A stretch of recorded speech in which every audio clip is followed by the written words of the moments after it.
আজকে সখীপুর থানা বিএনপি তথা শরীয়তপুরের পূর্বাঞ্চলের প্রত্যেকটি ইউনিয়ন থেকে আগত আমার অত্যন্ত প্রাণপ্রিয় সখীপুরবাসী ছাত্রদল, যুবদল, স্বেচ্ছাসেবক দল এবং বিভিন্ন ইউনিয়ন থেকে আসেন। আসসালামু আলাইকুম। আমরা সকাল 9:30 থেকে 10টায় নির্ধারণ করেছিলাম মিটিং এ। এখন পর্যন্ত আরো 4টা বাকি আছে। কয়টা করেছি করতে পারবো না।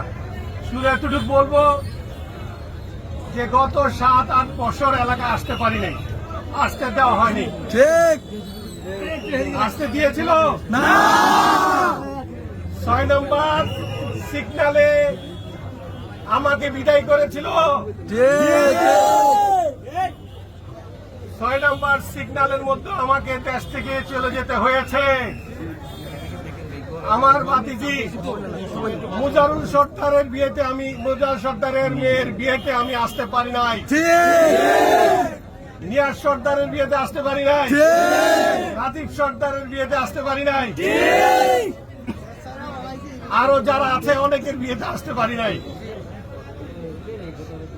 আমার দুঃখটা হলো সেখানে না, আমার দুঃখটা হলো আমি এখন বুঝতে পেরেছি প্রবলেমটা ছিল কোথায়। প্রবলেমটা ছিল মানুষের ভালোবাসা। কিরণ 7 বছর আসে নেই। আজকে রাজনগর থেকে সখীপুর পর্যন্ত এখন প্রায় 9টা বাজতে শুরু করেছে। মানুষের যে স্রোত সৃষ্টি হয়েছে, মানুষ যেভাবে ভালোবাসে এটা অন্য কাউদের ভালোবাসে না কেন? এইটা ছিল তাদের হিংসা। যে হিংসায় তাদেরকে অধপতন ডাকিয়ে আল্লাহ রহমতে 1 মাসের মধ্যে সরকার বিদায়। কি হয়েছিল? তারা দেশের উন্নয়ন করে শত শত কোটি টাকা রাস্তা করেছে, শত শত কোটি টাকার ঘাট করেছে, শত শত কোটি টাকার বিভিন্ন স্থাপনা করেছে। যদি এইটাই করে থাকে, আমি যদি দেশের উন্নয়নই করে থাকি, তাহলে আমার নির্বাচনে যেতে ভয় কোথায়?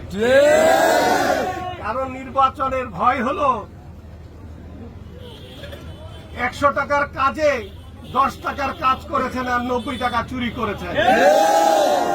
এই দেশের মানুষ সবাই জানে। আজকে আমি বিভিন্ন রাজনগরের একটা রাস্তা দিয়ে আমাদের এই নব বিজয়ের যারা শহীদ হয়েছে, শরীয়তপুরের 3 জন শহীদ হয়েছে। একজন হয়েছে জুনায়েদ, আরেকজন হয়েছে বাদন, আরেকজন হয়েছে মামুন। জুনায়েদের বাড়িতে গিয়েছি, বাদনের বাড়িতে যাওয়ার সময় দেখেছি রাস্তার করুণ দৃশ্য, যেখানে মনে হয় না এখানে সভ্য জগতের কোন আলো বাতাস লেগেছে। অতএব এই যে জুনায়েদদেরকে যে মারলেন, মামুনদেরকে যে মারলেন, বাদনদেরকে যে মারলেন, কি জন্য মারলেন? আমরা 71-এর স্বাধীনতা যুদ্ধ দেখেছি।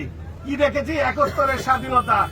সেই স্বাধীনতা যুদ্ধে নিজের সেফটি আগে চিন্তা করে আমরা পাক হানাদার বাহিনীদেরকে গুলি করতাম। কিন্তু এই নব যেই যুদ্ধ হয়েছে শত্রু পক্ষের সাথে, সেখানে যোদ্ধারা বুক পেতে বলেছে আমাকে মারো, কিন্তু আমি দেশ স্বাধীন চাই।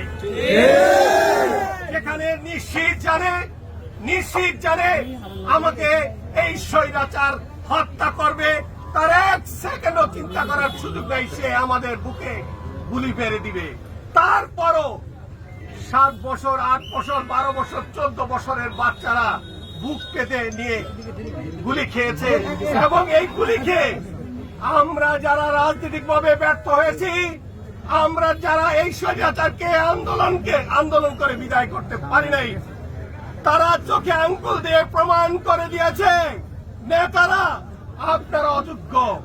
আমরা প্রমাণ করতে চাই, বুক পেতে গুলি খেয়ে তবুও শত্রুমুক্ত বাংলাদেশ করতে চাই।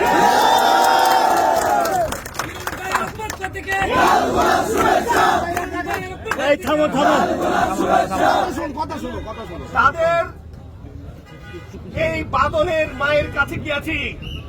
বাদনের মা বলেছে, ভাই আমার সন্তানকে যখন লাশ করে দেখতে খুঁজতে গিয়েছি, সেখানে এক দুইটা লাশ না, কয়েক হাজার বাদন শুয়ে আছে, সেখান থেকে আমি আমার বাচ্চাকে খুঁজে বের করেছি। যেই সরকার ছোট বাচ্চা শিশুদের হত্যা করে ক্ষমতায় থাকতে চায়, সে মানুষের মধ্যে পারে না, সে জানোয়ারের মধ্যে। অতএব জানোয়ারদের দোষরদের সাথে আমাদের কোনো সম্পর্ক থাকতে পারে না। যেই জানোয়ারদের দোষররা আছে তাদের হুঁশিয়ার উচ্চারণ করে দিতে চাই, বাংলার মাটিতে আরেকটা বাদনের লাশ পড়তে আমরা দিব না। মামুনদের আরেকজন মামুনের লাশ পড়তে আমরা দিব না। আরেকটা জুনাইদের লাশ পড়তে আমরা দিব না। অতএব শান্তিপূর্ণ অবস্থান থেকে যদি রাজনীতি বিশ্বাস করেন, রাজনীতি করবেন, না রাজনীতি থেকে বিদায় নিতে হবে। মানুষকে নিয়ে বাদনরা মামুনরা জুনাইদরা যেভাবে সরকারের পতন ঘটিয়েছে, সেইভাবে আমরা দেশের মানুষকে একত্রিত করে নিয়ে রাজনীতি অব্যাহতি কিভাবে করাইতে হয় আমরা জানি।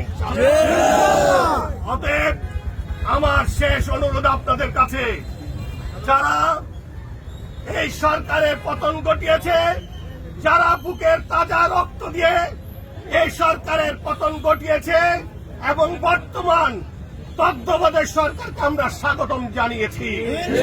কিন্তু তারেক রহমান বেগম খালেদা জিয়ার একটা নির্দেশনা আছে। এই নির্দেশনা কি?